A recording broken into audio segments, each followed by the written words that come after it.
अगर बीजेपी के पास नंबर है तो सरकार बनानी चाहिए, ये बोल हैं शीला दीक्षित के। शीला दीक्षित के इस बयान से कांग्रेस में कोहराम मच गया है। शीला दीक्षित के बयान को कांग्रेस के नेता उनका निजी बयान बता रहे हैं। यहां तक कि शीला दीक्षित को निकालने तक की मांग हो रही है। कांग्रेस का कौन नेता क्या कह रहा है वो आपको आगे बताएंगे, लेकिन सबसे पहले शीला दीक्षित का वो बयान जिसको लेकर तूफान खड़ा हो गया है। डेमोक्रेसी में जो इलेक्टेड सरकारें होती हैं वही सबसे अच्छी होती हैं, क्योंकि वो जनता को रिप्रेजेंट करती हैं।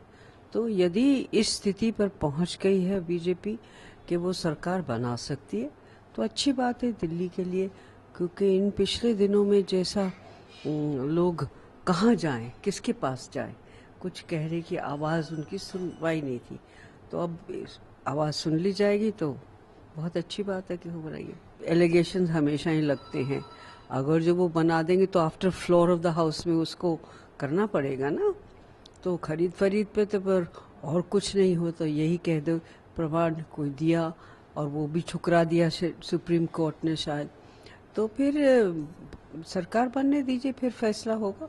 वो 32 विधायक तब थे जब पूरा हाउस था, 70 का था, अब 3 कम हो गए ना क्योंकि चले गए एमपी बन गए, तो वो 70-3 उस पर बेस करेगा।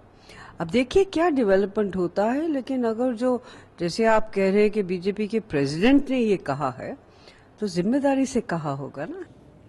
शीला दीक्षित के इस बयान से कांग्रेस में खलबली मच गई है। कांग्रेस पार्टी अब तक बीजेपी की सरकार बनने का विरोध करती आ रही थी। शीला के बयान के बाद कांग्रेस नेता मुकेश शर्मा ने शीला के बयान को निजी करार दिया। मुकेश शर्मा तब शीला दीक्षित के संसदीय सचिव थे जब शीला दिल्ली की मुख्यमंत्री थी। दिल्ली में सरकार बनाने को लेकर मचे घमासान के बीच दिल्ली की पूर्व मुख्यमंत्री शीला दीक्षित का बयान आया है। उन्होंने कहा है कि अगर बीजेपी के पास संख्या है तो वो सरकार बनाए। इसी पर बात करने के लिए हमारे साथ मौजूद हैं दिल्ली कांग्रेस के नेता मुकेश शर्मा जी। किस तरह से बयान देखते हैं, क्या आपकी पार्टी से इस तरह के बयान आ रहे हैं कि अगर बीजेपी के पास नंबर्स हैं कि वो सरकार बना ले? शीला दीक्षित जी का बयान है। शीला दीक्षित जी जैसी पार्टी की कदावर नेता के इस बयान से मुझे बहुत धक्का लगा है और मैं बहुत आश्चर्यचकित हूँ। कांग्रेस पार्टी का ये स्टैंड नहीं है, ये श्रीमती शीला दीक्षित जी के निजी विचार हैं। मैं पूरे तरीके से कांग्रेस पार्टी को उनके बयान से अलग करता हूं और मेरा ये स्पष्ट रूप से कहना है कि कांग्रेस पार्टी भाजपा जैसे सांप्रदायिक दल की दिल्ली में किसी कीमत पर सरकार नहीं बनने देगी। श्री अमित शाह जी का ये बयान कि भाजपा को दिल्ली में सरकार बनाने के लिए जनादेश है, और उसके बाद शीला दीक्षित जी की प्रतिक्रिया से मुझे बहुत कष्ट है, मुझे बहुत धक्का लगा है। मुझे मेरे जैसे लाखों कांग्रेस के सेक्युलरिज्म में विश्वास रखने वाले कार्यकर्ताओं को कष्ट हुआ है, और मैं ये स्पष्ट करना चाहता हूं कि भारतीय जनता पार्टी के श्री अमित शाह का ये बयान कि भाजपा के पास जनादेश है, 12 दिसंबर को जब हर्षवर्धन जी ने मना किया उस वक्त जनादेश नहीं था, जब 7 लोकसभा की सीटें जीती जनादेश नहीं था। मैं पूरे तरीके से इसको नकारता हूं और मैं कांग्रेस का स्टैंड दोहरा रहा हूं। यदि अनैतिक तरीके से, चोर तरीके से, भ्रष्ट तरीके से, खरीद फरोख्त से भाजपा ने दिल्ली में सरकार बनाई और विश्वास मत सदन में आएगा तो कांग्रेस पार्टी इस विश्वास मत के खिलाफ वोट डालेगी। हम अपने एमएलए को 3 लाइन व्हिप भी जारी करेंगे।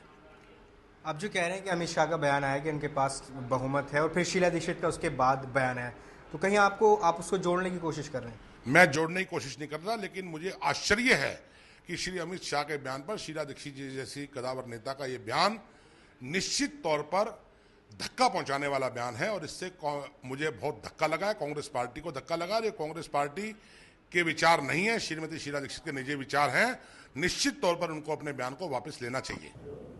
शीला दीक्षित के बयान को लेकर कांग्रेस विधायक दल की राय बंट गई है। कांग्रेस विधायक दल के नेता हारून यूसुफ शीला के बयान पर हैरानी जता रहे हैं, तो विधायक मतीन अहमद शीला दीक्षित के साथ खड़े दिख रहे हैं। शीला जी एक कद्दावर नेता हैं और मुख्यमंत्री रही हैं 15 साल से, और मैं उनका बयान देख के बड़ी हैरत में हूं कि इस तरह की बात कह देना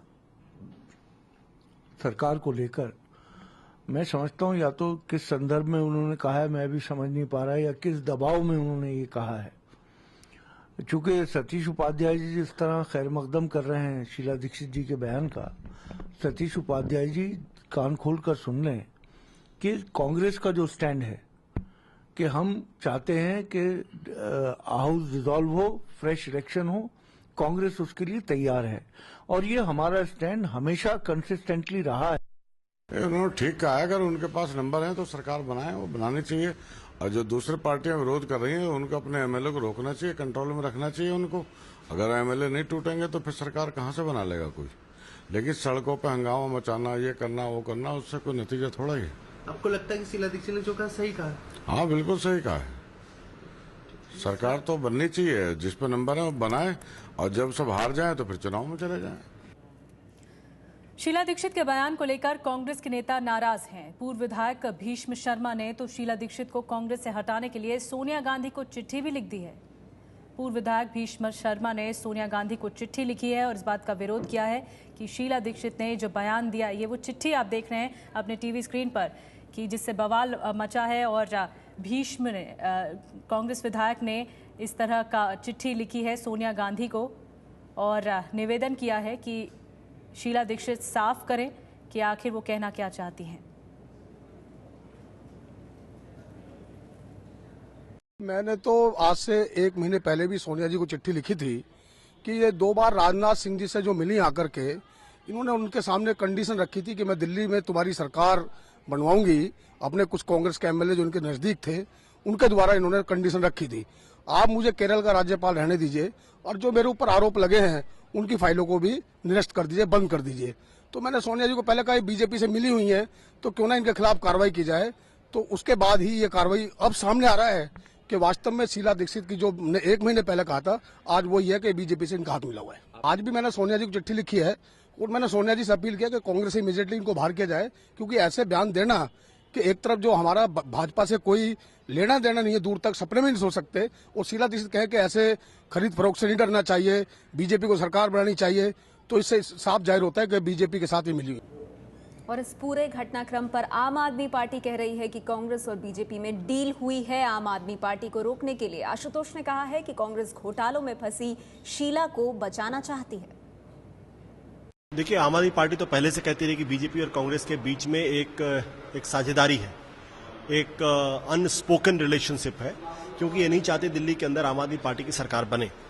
इसलिए शीला दीक्षित ने अगर आज बयान दिया तो मुझे इस पर हैरानी नहीं है। दूसरी बात यह है कि शीला दीक्षित को कांग्रेस वो भ्रष्टाचार के मामलों में जो जांच होगी आम आदमी पार्टी के आने पर, उससे भी बचाना चाहते हैं, क्योंकि अगर वो जांच हो गई तो शीला दीक्षित को जेल जाना पड़ेगा। कांग्रेस के नेता शीला दीक्षित के बयान को निजी बयान मानते हैं, लेकिन शीला दीक्षित के बयान से बीजेपी को बड़ी हिम्मत मिल गई, इसलिए बीजेपी ने शीला के बयान का स्वागत किया है। नहीं, देखिए, शीला जी बहुत वरिष्ठ नेता हैं और 15 साल उन्होंने दिल्ली पर राज किया है। वो संवैधानिक निटी-गिटीज को जानती हैं, उनको अनुभव है सरकार चलाने का, और जो संवैधानिक प्रक्रिया हैं उनको अच्छे से जानती हैं। तो इसलिए सवाल ये नहीं कि हमारे लिए कोई बहुत खुश होने की बात है, सवाल ये है, मैं इस चीज़ के लिए उनकी तारीफ करना चाहता हूँ, जिस तरह से उन्होंने एक गंभीर जवाब दिया है और जिस तरह से उन्होंने सब कुछ सोच समझ के कहा है। राजनीति में सरकार बनना न बनना सवाल ये नहीं है, लेकिन आप व्यवहार क्या कर रहे हैं। आप अल्टीमेटली हमारे यहाँ एक व्यवस्था है, एक सिस्टम है, हमारे यहाँ एक संविधान बना हुआ है, उसके तहत आप सब काम करते हैं, उस प्रक्रिया के तहत आप काम करते हैं। सरकार आज किसी की है, कल किसी और की होगी, और इसलिए ये उनका अपना मत है कि सरकार बन जाए, क्योंकि चुनी हुई सरकार होना कहीं भी जरूरी है। एज अ पॉलिटिकल लीडर उनकी जो टिप्पणी है वो बहुत ही गंभीर है, बहुत मैच्योर है, और सवाल इसमें बीजेपी का नहीं है, कांग्रेस हो बीजेपी हो, लेकिन जो राजनीतिक व्यवस्था है वो सभी पर समान तरीके से लागू होती है। और इस बीच बीजेपी अध्यक्ष अमित शाह ने दिल्ली में सरकार बनाने को लेकर अहम बयान दिया है। इकोनॉमिक टाइम्स को अमित शाह ने जो इंटरव्यू दिया है उसमें सरकार बनाने की उन्होंने वकालत की है। अमित शाह ने वकालत की है सरकार बनाने की। अमित शाह ने यह कहा है कि अगर कोई उन्हें समर्थन देता है सरकार बनाने के लिए तो इससे वो इनकार तो नहीं करेंगे। अमित शाह का बयान इकोनॉमिक टाइम्स में। दिल्ली में कोई चुनाव नहीं चाहता है। 1.5 साल में बीजेपी को 2 बार जनादेश मिला है। विधानसभा में सबसे बड़ी पार्टी बनी बीजेपी तो लोकसभा में सारी 7 सीटें जीती। जनता साथ है। जहां तक बहुमत का सवाल है तो मुझे मालूम नहीं कि कौन समर्थन देगा कौन नहीं। कोई समर्थन देना चाहता है तो हम कैसे मना कर सकते हैं। चुनाव में जाने की कोई जरूरत नहीं है। और अमित शाह के इस बयान के बाद जो भी कयास लगाए जा रहे थे कि आखिर बीजेपी की मंशा क्या है, सरकार बनाना चाहती है या नहीं, अब उस पर विराम लग गया है। और कांग्रेस के मीडिया प्रमुख अजय माकन ने कहा है कि शीला दीक्षित का ये बयान निजी है और पार्टी इससे किनारा करती है।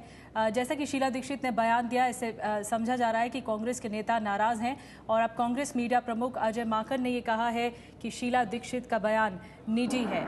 अजय माकन लगातार ट्वीट भी करते रहे हैं अलग अलग मुद्दों पर, लेकिन इस मुद्दे पर अब शीला दीक्षित को एक तरह से किनारा कर दिया है, उनके बयान को निजी करार दे दिया है, कांग्रेस ने ही।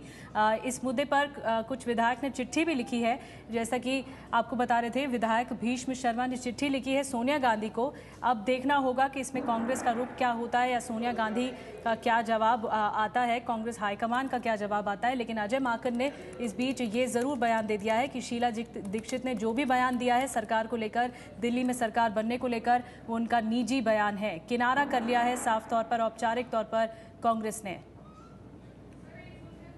तो कांग्रेस मीडिया प्रमुख अजय माकन का यह बयान सामने आया है, जिससे खलबली निश्चित तौर पर मचेगी, क्योंकि अब हलचल इसीलिए भी तेज है। दिल्ली में सरकार बनने को लेकर तनातनी पहले से ही चल रही है और अब अजय माकन का कहना है कि शीला दीक्षित ने जो भी कहा है वो उनकी निजी राय है।